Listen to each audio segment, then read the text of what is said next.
મિત્રો, શ્રાવણ માસ ભગવાન શિવની ભક્તિ અને ઉપાસના માટે ખૂબ જ પવિત્ર માનવામાં આવે છે. ત્યારે ઘણા લોકોના મનમાં એક પ્રશ્ન આવે છે કે શું શ્રાવણ માસ દરમિયાન તુલસી માતાની પૂજા કરી શકાય? તો તેનો જવાબ છે કે હા, શ્રાવણ માસમાં તુલસી માતાની પૂજા કરી શકાય છે. અને તુલસી પૂજા કરવા માટે શ્રાવણ માસમાં કોઈ સામાન્ય મનાઈ નથી. હિન્દુ ધર્મમાં તુલસીના છોડને ખૂબ જ પવિત્ર માનવામાં આવે છે અને તેને ભગવાન વિષ્ણુ તથા માતા લક્ષ્મી સાથે જોડવામાં આવે છે. બીજી તરફ શ્રાવણ માસ ભગવાન શિવને સમર્પિત છે. તેથી આ મહિનામાં શિવજીની સાથે ઘરમાં તુલસી માતાની પણ શ્રદ્ધાપૂર્વક પૂજા કરી શકાય છે. પરંતુ અહીં એક મહત્વની વાત સમજવી જરૂરી છે કે ભગવાન શિવની પૂજામાં તુલસીના પાનનો ઉપયોગ સામાન્ય રીતે કરવામાં આવતો નથી. એટલે તુલસી પૂજા કરવી અને શિવલિંગ પર તુલસીના પાન ચડાવવા, આ બંને બાબતોને એક સમાન ક્યારેય સમજવી જોઈએ નહીં. શ્રાવણ માસ દરમિયાન તમે સવારે સ્નાન કરીને સ્વચ્છ વસ્ત્રો પહેરી તુલસી માતા પાસે જઈને દીવો પ્રગટાવી શકો છો. તુલસી માતાને જળ અર્પણ કરી શકો છો અને ધૂપ અથવા અગરબત્તી કરી શકો છો. તુલસી પાસે જળ અર્પણ કરતી વખતે ખૂબ વધારે પાણી રેડવું જોઈએ નહીં. ખાસ કરીને વરસાદી ઋતુમાં જમીન પહેલેથી જ ભીની હોય તો છોડના મૂળમાં પાણી ભરાઈ ન જાય તેનું ખાસ ધ્યાન રાખવું. તુલસી માતાની પરિક્રમા પણ શ્રદ્ધા અનુસાર કરી શકાય છે અને આ સમયે ભગવાન વિષ્ણુનું સ્મરણ અથવા તુલસી માતાનો સરળ મંત્ર જાપ કરી શકાય છે. ઘણા ઘરોમાં સવારે અને સાંજે તુલસી પાસે દીવો પ્રગટાવવાની પરંપરા છે અને શ્રાવણ માસમાં પણ આ પરંપરા ચાલુ રાખી શકાય છે. જો તમે શ્રાવણના સોમવારે ભગવાન શિવની પૂજા કરતા હો તો પહેલા શિવજીની ભક્તિ અને પૂજા કરી શકો અને ત્યારબાદ ઘરમાં તુલસી માતા પાસે દીવો કરીને પ્રાર્થના કરી શકો છો. શ્રાવણ માસમાં તુલસીની પૂજા કરતી વખતે શુદ્ધતા અને નિયમિતતા પર ખાસ ધ્યાન આપવું જોઈએ.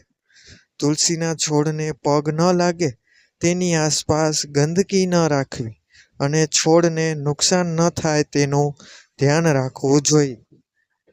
તુલસીના પાન તોડવા બાબતે પણ પરંપરામાં કેટલાક નિયમો જણાવવામાં આવ્યા છે. સામાન્ય રીતે સૂર્યોદય પછી અને દિવસ દરમિયાન જરૂરિયાત મુજબ તુલસીના પાન લેવામાં આવે છે, પરંતુ રાત્રે તુલસીના પાન ન તોડવાની પરંપરા છે. કેટલાક વૈષ્ણવ પરંપરાઓમાં ચોક્કસ તિથિઓ અને દિવસોમાં તુલસીના પાન ન તોડવાની માન્યતા પણ જોવા મળે છે. તેથી તમારા કુટુંબની પરંપરા હોય તો તેનું પાલન કરવું વધુ યોગ્ય રહેશે. ખાસ વાત એ છે કે શ્રાવણ માસમાં તુલસી માતાની પૂજા કરવી હોય તો તેને ભગવાન શિવની પૂજા સાથે સ્પર્ધા તરીકે નહીં, પરંતુ અલગ ભક્તિ તરીકે લેવી જોઈએ. શિવજીને બીલીપત્ર, જળ, દૂધ અથવા પરંપરા મુજબની અન્ય પૂજા સામગ્રી અર્પણ કરી શકાય છે. જ્યારે બીજી બાજુ તુલસી માતાની પૂજા તેમની પોતાની શ્રદ્ધા અને પરંપરા અનુસાર કરી શકાય છે.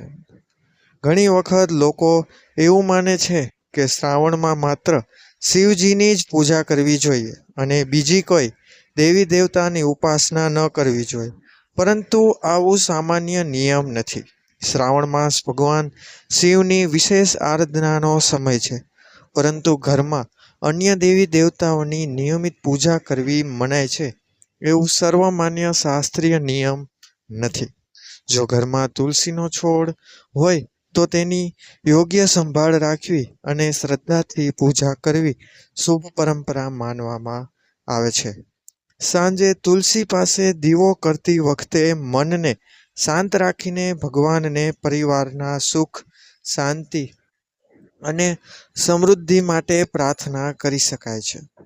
તુલસીની પૂજા કરતી વખતે દેખાવ કરતાં ભાવનાને વધારે મહત્વ આપવું જોઈએ, કારણ કે ધાર્મિક પરંપરાઓમાં ભક્તિ, શ્રદ્ધા અને શુદ્ધ ભાવને મહત્વ આપવામાં આવે છે.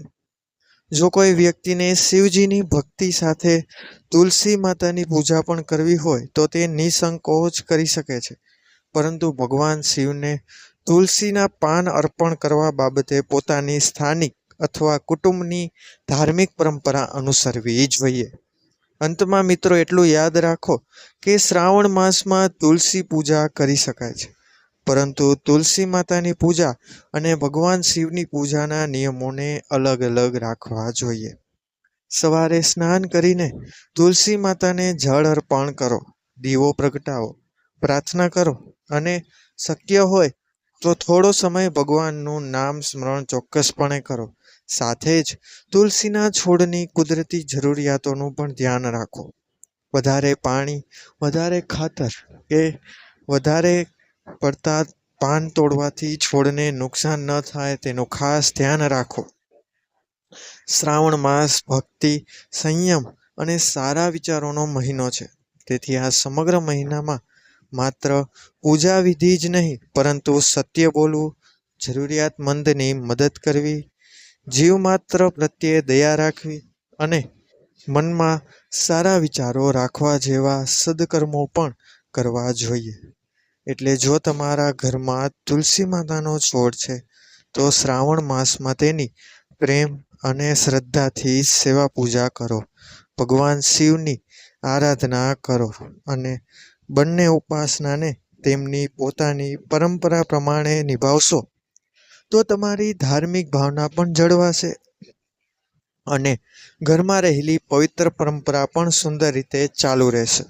અને આ મિત્રો વિડીયો પસંદ આવ્યો હોય તો એ લોકોને વિડીયો અવશ્ય શેર કરો જે લોકો આ મૂંઝવણમાં ફસાયેલા છે કે શ્રાવણ મહિનામાં ભગવાન શિવની પૂજા કરવી કે માં તુલસી. તો મિત્રો વિડીયો લાઈક હોય કરજો, ચેનલને સબસ્ક્રાઈબ કરજો, કોમેન્ટ બોક્સમાં એકવાર હર હર મહાદેવ અવશ્ય લખજો. મળીશું આપણે આવા જ નવા વિડીયો સાથે. ત્યાં સુધી બધાને મારા હર હર મહાદેવ, જય શ્રી હરિ વિષ્ણુ. ધન્યવાદ. અસ્તુ.